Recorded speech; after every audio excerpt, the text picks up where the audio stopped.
Hi, welcome everyone.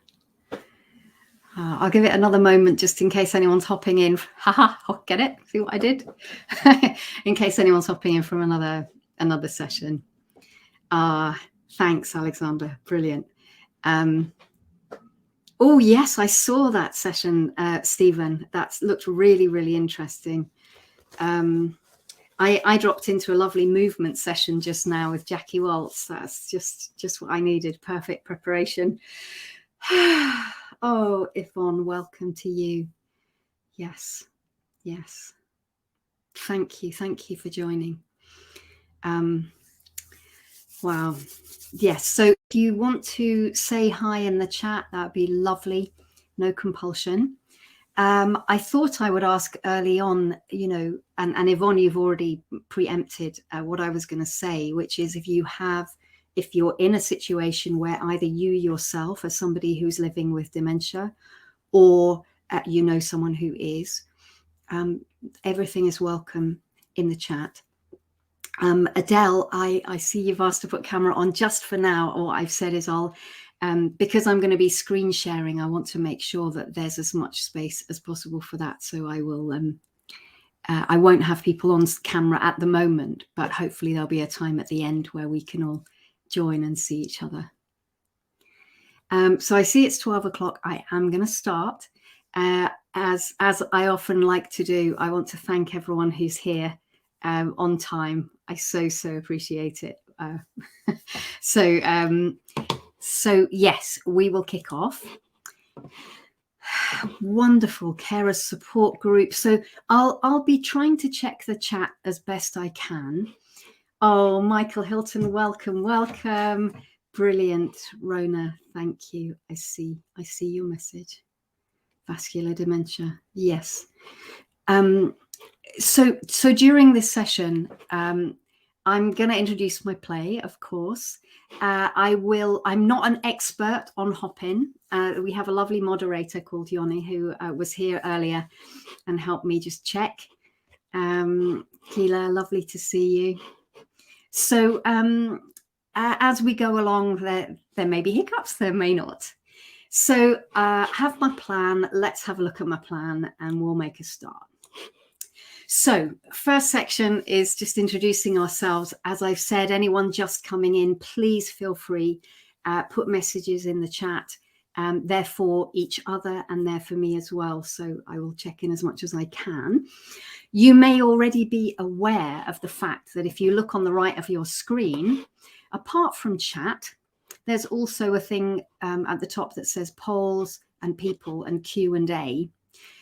If you want to put a question in rather than just sharing chat, I would invite you to go to the Q&A. So if you click there now, it says be the first to ask a question. So if you'd like to be the first to ask a question, you're welcome to do that. And yes, if there's time at the end, I'd love to invite people on camera to say hi. But for the space on screen, I'll save that so that you can see the excerpts that I've got from the play to their best advantage. Adele, welcome. Yes. Yeah, just like my mum. Okay, so here we go. I'm so glad to be here. I do love Limmud, and I'm a very ancient Limmudnik, as some of you will know. I'll just briefly introduce myself. There may be things that even if we've known each other for a while, you might not know. And I've picked the things that sort of explain how I've got to the point I've got to with writing the play. So firstly, I'm a musician, I'm a composer, and my degree was in drama and French. And although the drama has taken a back seat for a very long time, perhaps it was inevitable it would bubble up again at some point. I was actually in the Old Vic Youth Theatre when I was a teen and in various plays at school. And my mum and my dad were both involved with amateur dramatics while we were children, and also had been before. And also I've spent a lot of time with people living with dementia, be it going into a home as a musician to play, or also, of course, friends and family over the years, and my mum, which was one of the prompts for me writing the play. A lot of my work with people with dementia has been through Jewish Care. I've always been very, very grateful to Jewish Care for the amazing work that they do, and for allowing me a kind of portal into that world. And also the LJS, the Liberal Jewish Synagogue, which had the vision, it was actually lovely Rita, who had the vision of starting what right at the beginning was a Singing for the Brain group. That was a collaboration with the Alzheimer's Society. And then when the Alzheimer's Society needed to step back, LJS just picked it up and carried on with it. So now it's called Singing for the Mind. We've been on Zoom during the pandemic. Fantastic, beautiful project, and such an honor and such a learning to be part of something like that. And then the last piece of jigsaw I want to give you in terms of my own background is that 8 years ago I founded an organization which is called Companion Voices. And I train people to go to the bedside and sing when someone is dying. And it had been going for 4 years when my mum was dying. And through all of those 4 years, I'd been telling people that I really felt that apart from the person we were there to sing for, there would also be other people in the room around the bed, be it family, friends, staff, and we would be bringing some sort of benefit. That's the aim anyway. We would be helping and comforting and holding the space in that room for everybody. And when Mum was dying, a lot of companions came to sing for us, and I experienced that firsthand. So there were so many things that I wanted to weave into this play, and the idea for it came over the time that my mum was living in the last place that she lived. So in August 2017, I had to move Mum to a place that could support her properly, give support for people at that point with their cognitive change. So I moved her to a place near St Albans, and I travelled every day to see her. And my route took me along Blackwater Lane. I don't know if anyone knows Blackwater Lane, but it's a way to connect where I live, Kings Langley, to St Albans. And so a song started coming to my mind, just brought in by the words, just by the words Blackwater Lane, and going along it, and it was summer. And I kept playing around with that song all those months, all the way through from August when she moved there to December when she died. So we've just had the 4th anniversary of her death, which was the 23rd of December, 2017. And the song wasn't finished, and I knew it wasn't finished. And then as she died, within a day or two, I ended the song. And that was kind of part one of this journey process. And then in the following months, over the course of about that first year after she died, I started getting ideas for the play. So the first piece that I wanted to share with you, there are sections of the play that are about our life as a Jewish family. And what I wanted to share with you first was the first song that came to me is called In Thy Light. And it's explained in the play, so I won't explain it now, but I'm going to cross your fingers, everybody. I'm going to share my screen and hopefully give you a little bit of what Shabbat was like.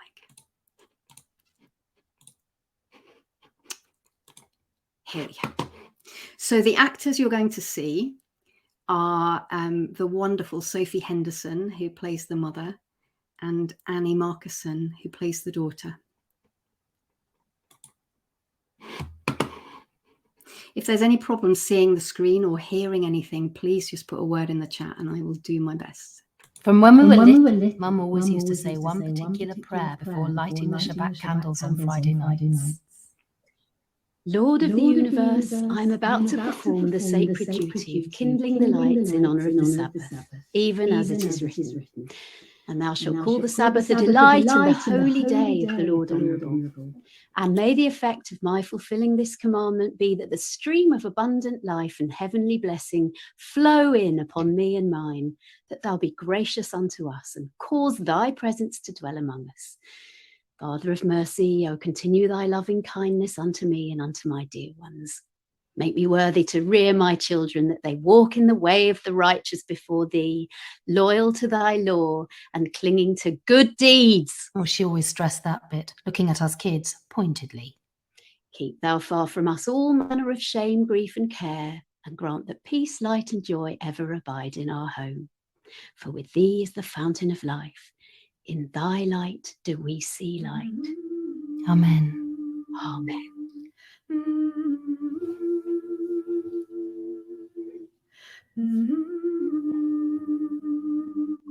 Baruch atah Adonai Eloheinu melech haolam, asher kitshanu b'mitzvotav, tzivanu lahadlik ner shel Shabbat. Shabbat shalom. Shabbat shalom. The stroke erased that prayer, and a lot of other stuff from her memory. It was cruel. It took the prayer, but not the awareness that there was a gap where the prayer had been. Well, having it written down didn't help either, because reading it never went back to being easy. So we'd stand together, and I'd say it, guide her, with her putting in whatever she could. Or the good deeds tended to work well, the most memorable part, and a fun moment we could still share. In thy light do we see light.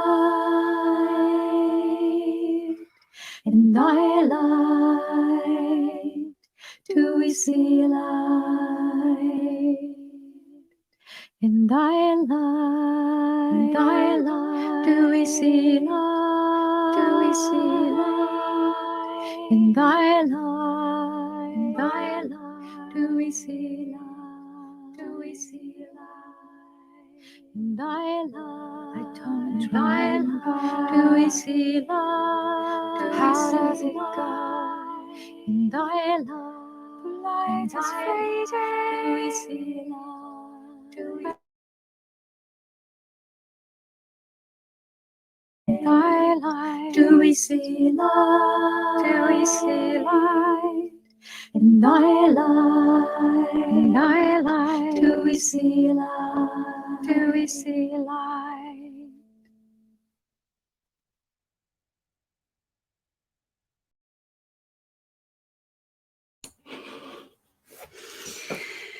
Yeah, so that was the first song that I thought of, and then the scene kind of grew out of that. Rona, I loved your question.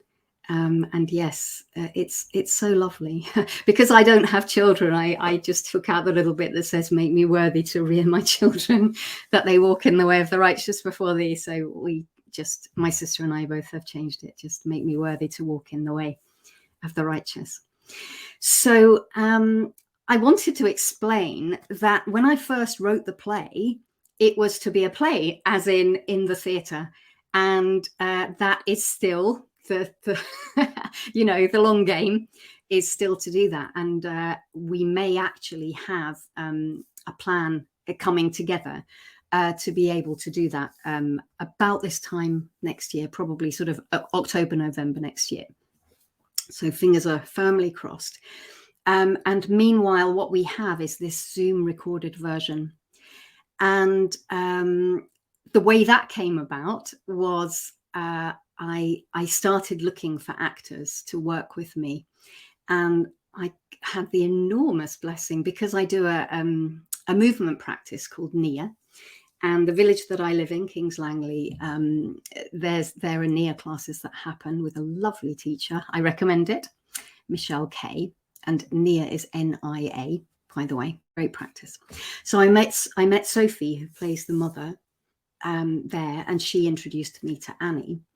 And over the course of the year, when we were not locked down anymore and could meet 6 people together in a garden, up to 6, in about May 2020, Annie and Sophie and I started meeting in Sophie's garden, spread out, and I would go with my laptop. I would take the script.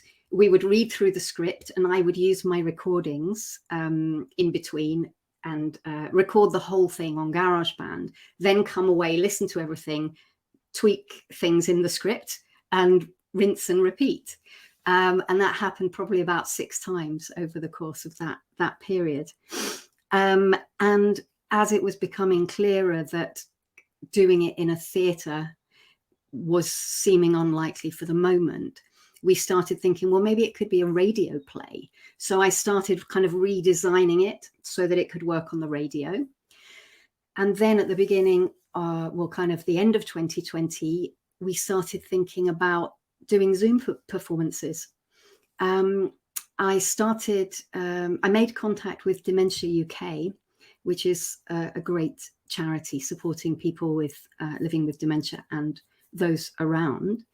And I contacted the Alzheimer's Society. I just put some feelers out. And what happened was the Zoom performances ended up being fundraisers for these great organizations. So we raised about £1,000 for Dementia UK with our first performance. And that's what you're seeing bits of here, a slightly edited version. And then about a month later, we did another performance and we raised money for Cruise bereavement care. Because you'll see, I hope you'll get to see the whole play at some point, and you'll see that dementia is a thread that runs through, and also how we ourselves might want to be at the end of our lives, how to accompany somebody in a way that feels kind of doable.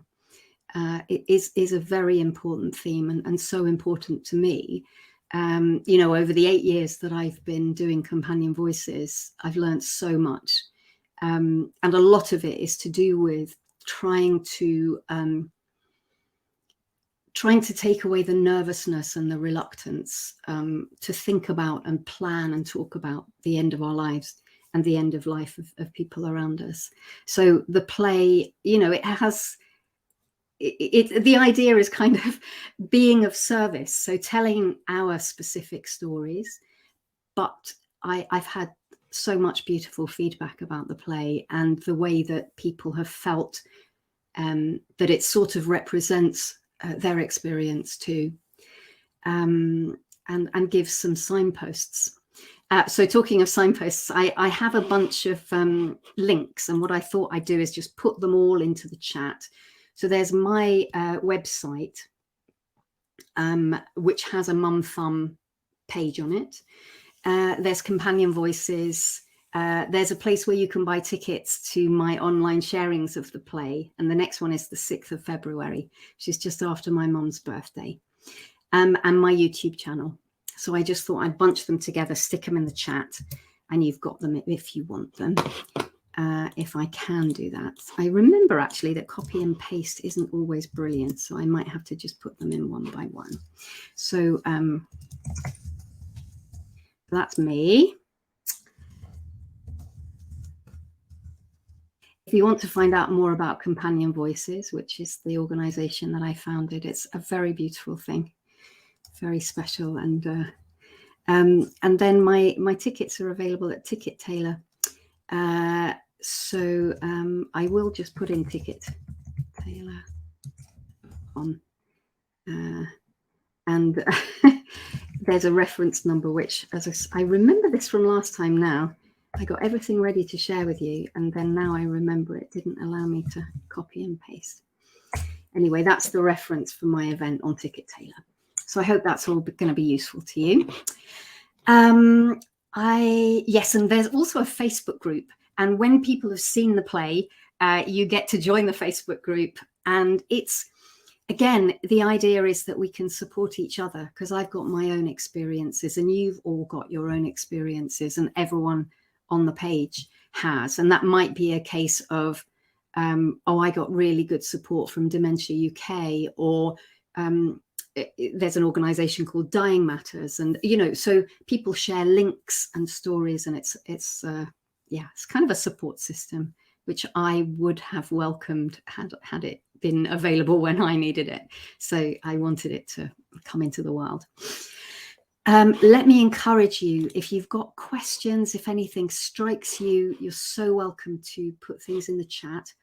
I'm going to move us on to the second extract that I wanted to share with you today. So my experience with Mum and her vascular dementia included certain ways of being that had always been part of her character, becoming kind of magnified. So she always had, as I say in the play, actually, she'd always had quite a tendency to monologue, to sort of just get in her stride and talk for a long time. And that became even more pronounced. So I made a scene out of verbatim Mum words. So exactly as it's described in the scene, that's how it happened. And I won't say more because you'll see what I mean. So here we go again. Make sure we've got the right one.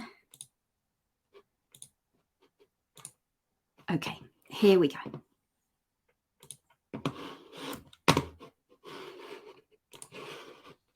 But it took me time to adapt, to let go of chasing meaning. More and more was about responding to the tone of what she said, the context and her body language. They were usually still real words, just used in unusual ways. I often felt lonely when Mum was monologuing. I couldn't describe it to anyone fully.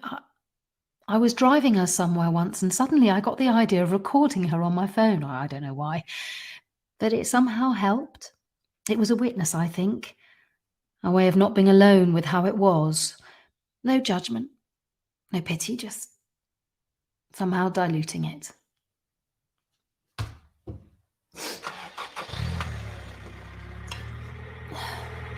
I know what it was we got up to. I know what it was.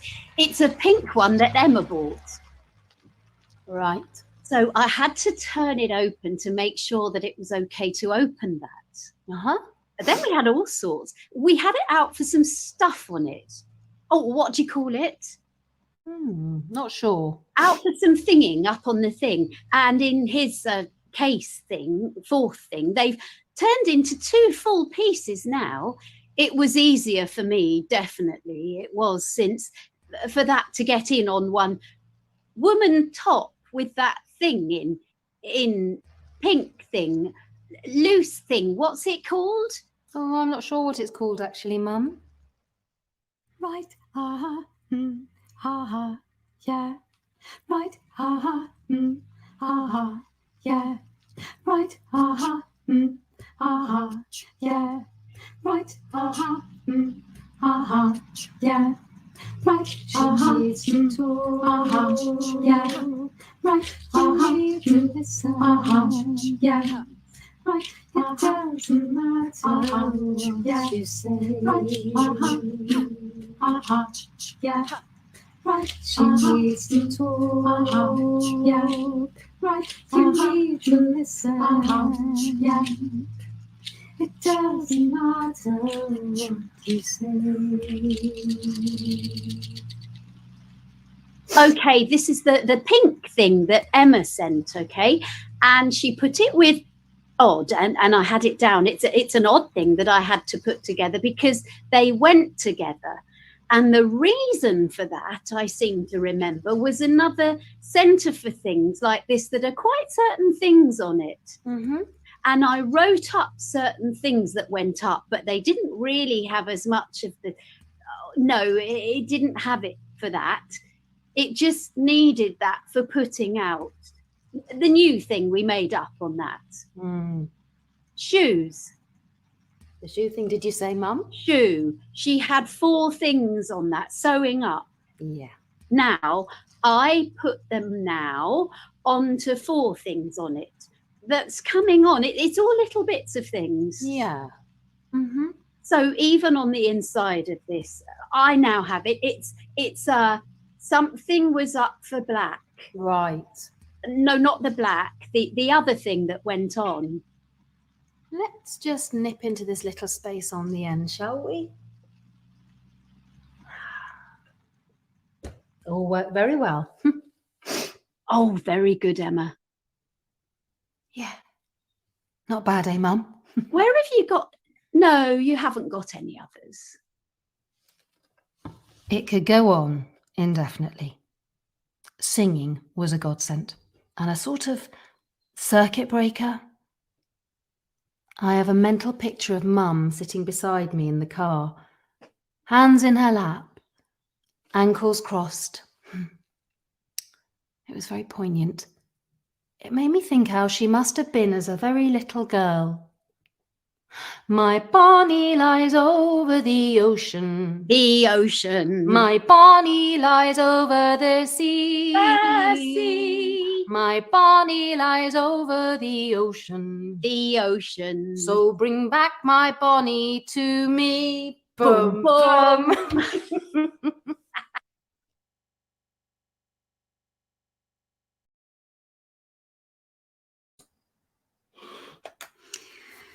So I'm very interested to know if any of you have had experiences including singing. I mean, all these years I've worked around singing and people who need sort of need songs to function somehow. Richard, yes, but somebody, you know, we have, after we've done the sharings, we talk about and sort of give feedback and responses to the play, and people have said it feels like a sort of poetry almost. It feels like a sort of just a stream of consciousness, and there's a kind of beauty in it. And as I said in the script, there was something very helpful, very helpful about just the recording of it, and then the process. You can probably imagine the process of listening back to the recording of my mum's voice, you know, a year or so after she died, and transcribing, plain old transcribing. And that is quite a job for an actor to do that. I do really also want to mention a couple of things I wanted to mention. The song Right Aha, apart from the response, I'll come to that, Alexander, great question. Part of the Right Aha, that scene comes on the back of a scene where they go to see a speech therapist, and the idea is it possible to help Mum get a sense of the amount of repeating she's doing or whatever, and there's a particular reason which I won't go into right now, but the speech therapist says these words, and this did actually happen. A wonderful piece of luck and blessing that I found this speech therapist. So what she said was, she needs to talk, you need to listen. And that whole idea of just don't even get into worrying about what the content is. Just go on to this kind of heart level of, she's got something she wants to communicate. All you need to do is be receptive and for her to feel listened to. So Alexander, your question, what made me think of recording? I think it's what I expressed in the script, really. It's just like this. I think there is an extreme form of loneliness that a person accompanying somebody whose brain is changing in this way can experience. If I were inventing language, I would create other layers of the word loneliness, and I think there's the isolation that you can feel where the person you're with doesn't know how it's coming across, and somehow you need to draw out from yourself a way of being with that. Yeah, very fortunate, Rona. She had a very beautiful voice as well. She was an actor. In the play, I go into some of the acting that she did. She was very good, and she did a lot. And there are sections of things, references to that in the play. I wanted to, so that I explained that. I also wanted to say the concept for the live performing of this play is that the actors also sing the songs. So obviously on Zoom, I'm sure you'll be very aware that singing on Zoom doesn't work too well because you can't synchronize timings. But the idea is when this is performed, there's a lot of movement in it. And so, for example, where I had the photograph where you saw the Shabbat candles, there may be an image like that somewhere, but there will be movement. There will be movement built on the lighting of the candles and the supporting, and the words of that song that I wove in about, what's happening. I don't remember this. How does it go?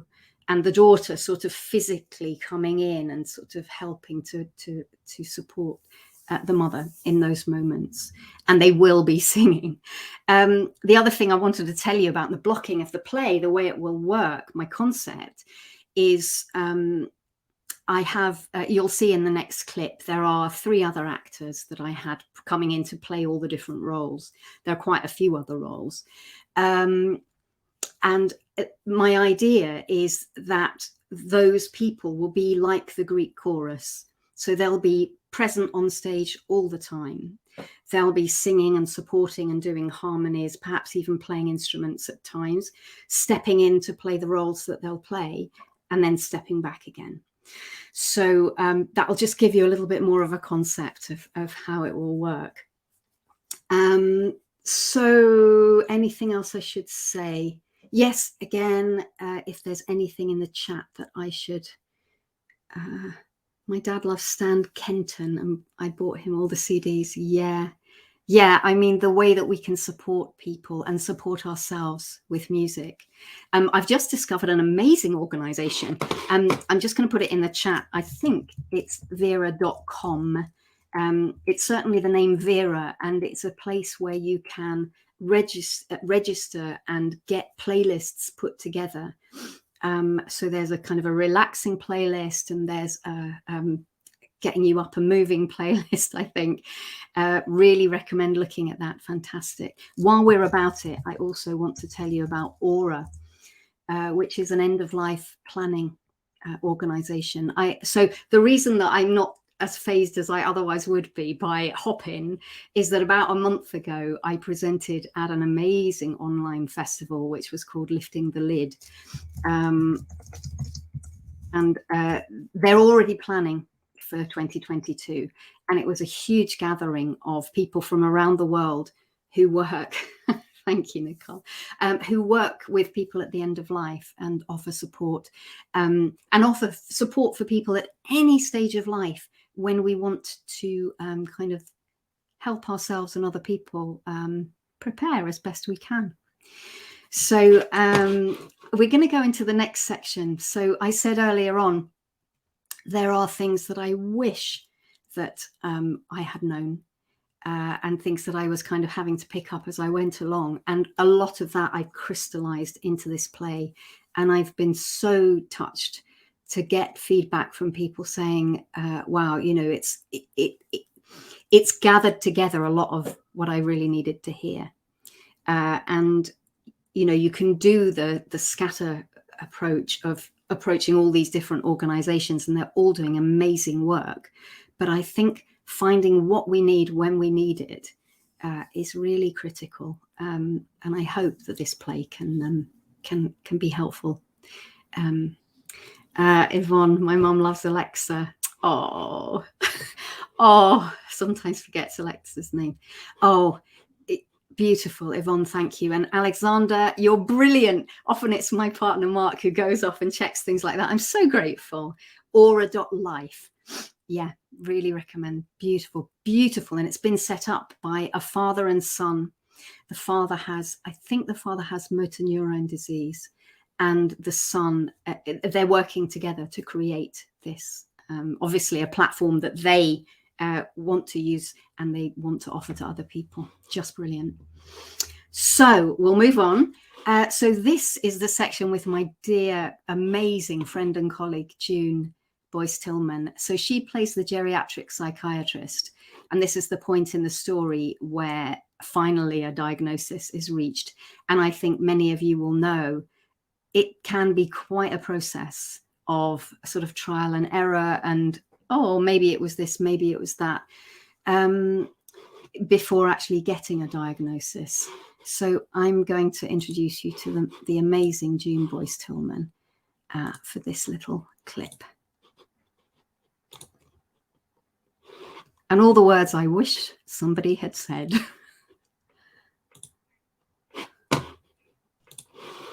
Your mother has mild vascular dementia. Right. Yes. Of course. Well, I've known something was different for a long time now. What does that actually mean? In practice, I mean, what should I be doing or not doing?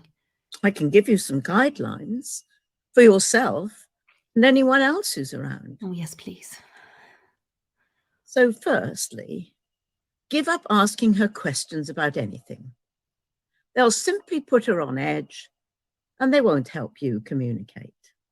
Okay. But what do I say instead? Well, what does she like talking about? Let her enjoy telling you about that, whatever it is. Even if you've heard the same thing 100 times. You just need to make friends with repetition. Make friends with repetition. You need to know how to hear these things. Go around again and again and again and again and again. Make friends with repetition. You need to know how to hear these things.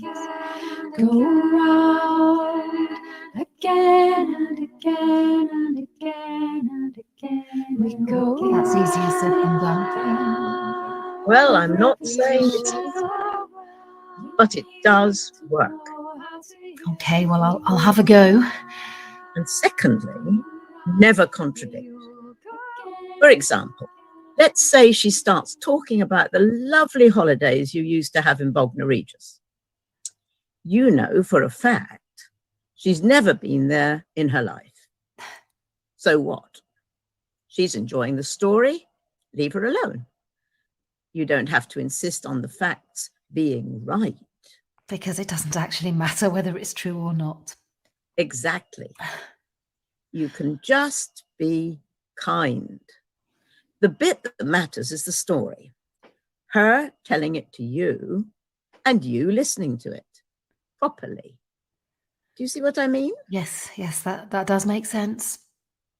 But what about when she keeps asking for Dad? Her dad.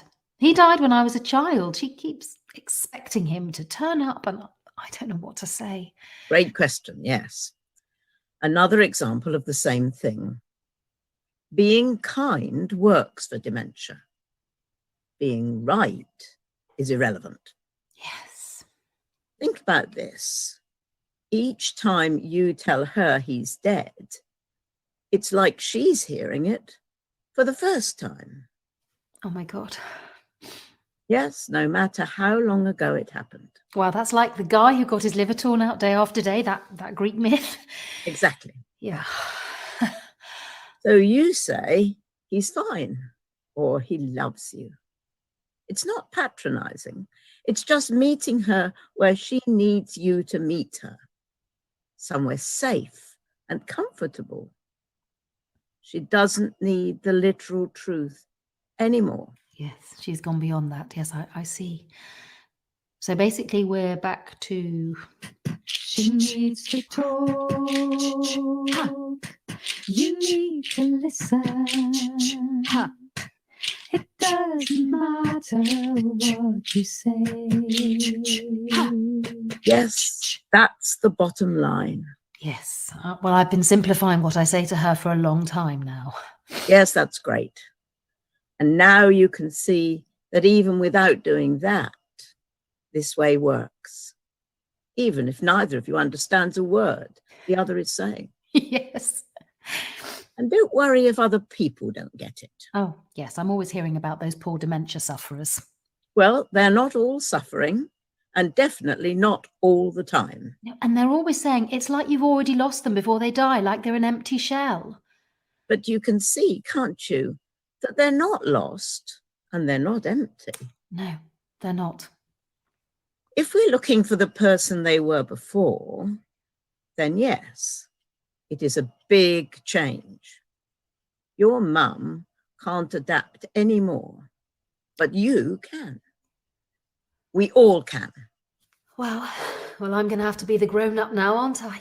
Yes, you are. If you let it, this will take you to a whole new level.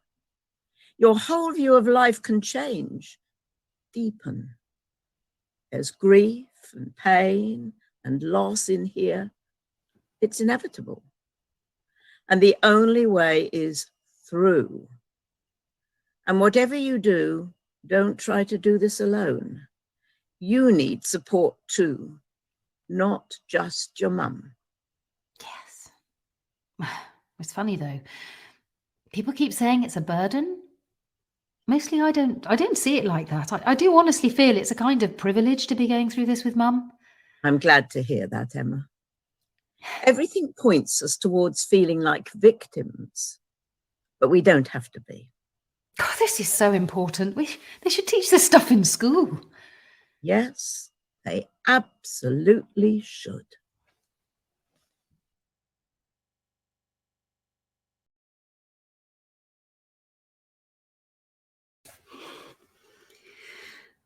Yeah, thank you for the feedback. Yeah, we worked a lot on this scene. I was so grateful for the help of the two actors, because we really thrashed it out, you know, what needed to be said, how to do it. I was worried about it being too lectury. In fact, I was worried about the whole play being too lectury, and I put in a lot of dialogue which wasn't originally there, and yeah, just created that character, which I think June did beautifully.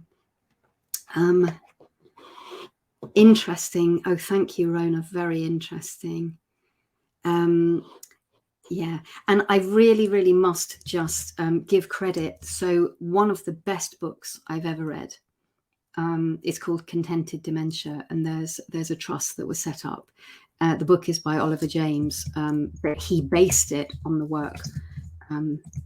You'll see. Please do check it out, because it's wonderful. And the thing about not asking questions, I think that's one of the things I got from there. And when I was preparing to lead the Singing for the Brain group, we had the most wonderful chap from the Alzheimer's Society called Peter Todd. And that's where I got the idea of the holidays in Bognor Regis. I don't know. I can't remember if that was his example or not. So I'm aware of the time. We don't have much left. If anyone has any questions or comments, what I thought I would do is play you just one more tiny thing, which is the way that the piece starts. And then it's a little thread that runs through. And eventually the name of the play, it becomes clear why the play has the name that it has. So I'm going to leave you with that little little dangling carrot, and hope that you will choose to come and share it sometime. Oh, thank you. Beautiful comments as well. Oh, thank you. So we've got a book suggestion, Broken Fragments. Thank you, Alexander. And thank you, Sam. That's a beautiful comment. And yes, creating it has been a hugely therapeutic experience for me. Oh, in the US, the Alzheimer's Association. Yes, absolutely. Oh, I'm so happy you could all be here today. So we have 7 minutes. I want to play you the first song that happens straight away, and it has an image with it, and that's my mum's hands and my hands. So and then we'll have a couple of minutes, and if people want to come on camera, if you want to share anything on camera, you're welcome, or please just keep putting things in the chat. Share screen. I don't know if you still want to, but when we come back after this, I'll open that up. Here we go. So just the very last bit.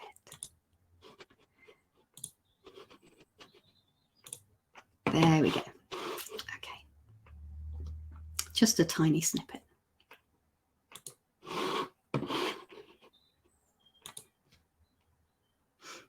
Hold my hand, feel my fingers in yours. Hold my hand in yours. Hold my hand, feel my fingers in yours. Hold my hand in yours.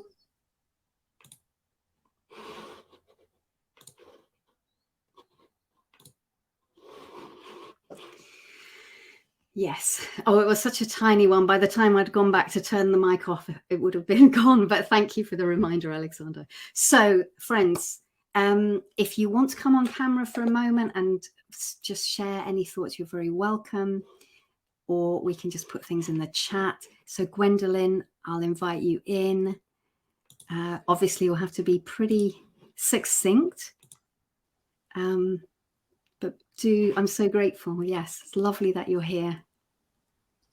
So Adele, because your picture has come up first, so can I invite you first then? Oh, I was just very, very moved. We sang to my mother a lot, and she was, when she was on the way out, she was very slowly passing away and withdrawing from the world. My son sang to her on his guitar, and she instantly woke up, drank a lot of orange juice, and took a break from dying. It was extraordinary. Yeah. And she was in a Christian nursing home because that's all there was in Oxford, and only very much at the end of her life. And the priest couldn't sing in tune. But he wanted to be with her Friday afternoon. So he used to come and hold her hand and recite psalms. Wow. And we were allowed to hold our son's bar mitzvah. We did a service actually in the home, which was extraordinary. Brought a Torah, had a minyan and everything. Yeah. Oh, Adele, so beautiful. Thank you for that sharing. Amazing. Alexander, did you just want to come in for a sec? Didn't need to say anything, but just such a lovely session. Thank you. Sorry, I can't get my camera to work. I don't know what's happened, but it's been very lovely to be here. And thank you. Very special. And Judith, I'm sitting, this is Hilly speaking, I'm sitting next to Alexander. The camera won't work, but it's been a beautiful session, beautifully presented, and we'll take a lot away with us, and I'll chat with you afterwards about it. Really beautiful. Work well done. Thank you so much. Thank you. Thanks so much. And there you are. Washing up you. Oh, Yvonne, I see you want to come in too. I'll just give you the permission. Lovely to see you, and so good to share this with you. Yvonne, did you want to say something? This might probably be but thank you. I learned a lot to think about. Thank you. Thank you. You know, at the end of sessions, I mean, I have this in mind for the live performances as well. I really want people to feel in community, that it's not just that you see this thing and bang, you know, like the end of a Zoom call, you know, just bang, everyone disappears. And I won't close this room straight away, by the way. I want to finish on time so that people can go to other sessions or have a break or whatever you need. Judith, the bit about not asking questions is such a valuable piece of information to send to everybody.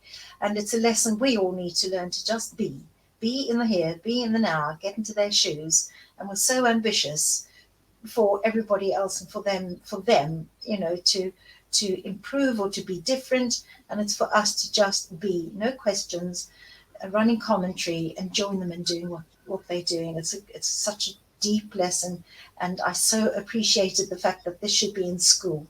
So that maybe that's your next here is taking it out into schools. And anyway, it was wonderful. Because I felt that. I remember actually as a 15, 16-year-old at school, and we had this thing where we could do community service as part of our activities at school. And we were sent out to residential homes and old people's homes and given absolutely no guidance what to do. And it was very, very hard to understand how should we be with these people. Nobody gave us a clue. Nobody from the school, nobody actually in the homes either gave us any clue how to be, which was very challenging. Just wanted to mention the book I put up there is so special because I found it was very helpful for me. I had a dear friend who was diagnosed actually with Alzheimer's, and I found I always want to go first to sort of, well, where are the sources of help? And I'm always looking for where are the Jewish sources of help. And this book drew so deeply on really ancient teachings and thinking, well, how can we think about this in modern times? How could this nourish us and support us and give us practical guidance, which I thought was so fabulous. So it's well worth looking for those who wanted to sort of have a sense of, well, could there be a Jewish take on this in some way? Well? Thanks, Alexander. Yeah, I mean, the pieces that came up naturally in the play with that Shabbat scene, and there's also a Yom Kippur moment. Friends, it's 10 to 1. What I'm going to say is thank you. I'm so happy we could share this. If anyone wants to stay in the room, I'm not going to be leaving straight away. If people are watching replay, I'm not sure if they get to read the chat. And I just wanted to read out, maybe to round off, Richard, you said, our need to make sense too often overrides the person's need to simply speak. I found that learning to accept what doesn't compute can be the hardest thing. And isn't that true? Isn't that a wonderful summary of this too? So, and Rona, thank you. Rona's not on screen, but said, thank you for helping me relive my memories with my dad. And yeah. So thank you. If you feel you need to leave, now would be the time, and sending loads of love out. If anyone's still in the room, wants to come on screen or whatever, it seems like it carries on recording. So you may not want to be on screen, but thank you, everyone. Enjoy the rest. Enjoy the rest of Limmud. Hi, Adele. Just to say hi. How are you? Hi. I just wanted to share two things that I wish I could remember the name of the poet, but somebody actually wrote a play in poetry based on that kind of speech that you had, that speech which appears to mean something, but we can't make sense of. And he really found the most beautiful sense, that the poetry brought sense out of it. It was extraordinary, maybe not the sense that the people intended. If you find that, I would love you to share it with me. Bye. Thank you, Judith. Thank you so much. I've got to go. Bye, Yvonne. Thank you so much for being here. Good luck with the play. I look forward to it. Thank you. Oh, I forgot to mention I'm doing a session at 9 p.m. That's my end of life song cycle called What Would Love Do Now? So if anyone wants to come to that, you're also so welcome. See you then. Bye-bye. Bye-bye. See you. Bye. One more thing I would really love to share is a Jewish take, which probably you may know, but it's this wonderful thing in the Talmud about the broken tablets. What happened to the broken tablets? When Moshe loses his temper and throws them and breaks them. And it says they needed to be kept in the ark. And this is like when a scholar seems to lose all their learning through old age. And finally, we have to treat them with the most infinite love and respect. And the message of keeping the broken tablets in the ark. When I first heard this, taught it, I think it was at Limmud, my mum already had dementia, burst into tears. It was such a powerful and beautiful thing. So wonderful. And Alexander, you just said that's why the book's called The Broken Fragments. Gosh.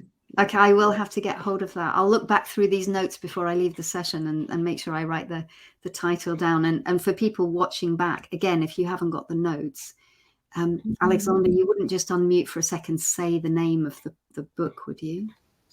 Yeah, so it's by Douglas Cohn, Kohn. And the book is, the short title is called Broken Fragments. And then the subtitle is Jewish Experiences of Alzheimer's Disease Through Diagnosis, Adaptation and Moving On by Douglas Kohn. Absolutely. In fact, but in fact, it's an edited volume. So there's a number of different contributors to the book, if I remember rightly. Yes, it's an edited volume. Definitely get that, and thank you, Adele, for making the connection as well. It's beautiful, beautiful. Wow. Well, wherever you're all going next, and Sam, that's a great suggestion. I, weirdly enough and brilliantly enough, I have actually just recently made contact with somebody who does go around schools, actually with Holocaust education, theatre and education, and I will talk to her about this, because it would be wonderful to share it with people in school. Yeah, brilliant. I remember when Grandma had Alzheimer's and I was a teenager, I think what I had to sort of do also was kind of, I can't think of the word, lose some of my ego. You know, because I remember I learned German to impress my grandma. One of the reasons I did my GCSE German is to impress my grandma. You know, but by the time I'd done it, she wasn't really, she wasn't about to say, "Oh, well done," that's great, But actually, and of course, like, she didn't speak German much. Being a refugee, like they kind of didn't really speak. But it was very useful later on when she slipped into German sometimes, and I was able to understand her. So, yeah. Gosh, yes, and that's quite a recognised thing, I think, to sort of come into different. Every now and then, my mum would say something in French. She'd studied French, and so I really understand that. Suddenly, some words in German might have just popped to the surface. Yeah.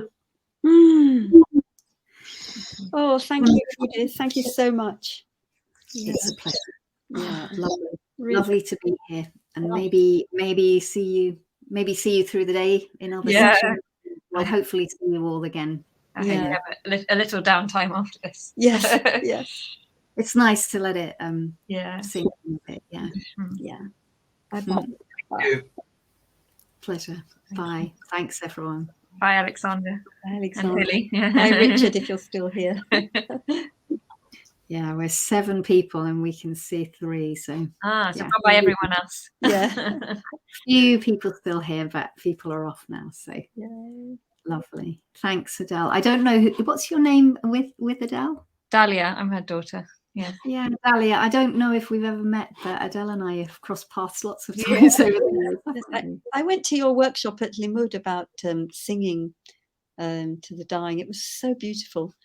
I remember we had to go. It was at the hotel. We had to go through all these awful corridors on the top floor or something, and then suddenly coming into something so human and nuanced and beautiful. That was great.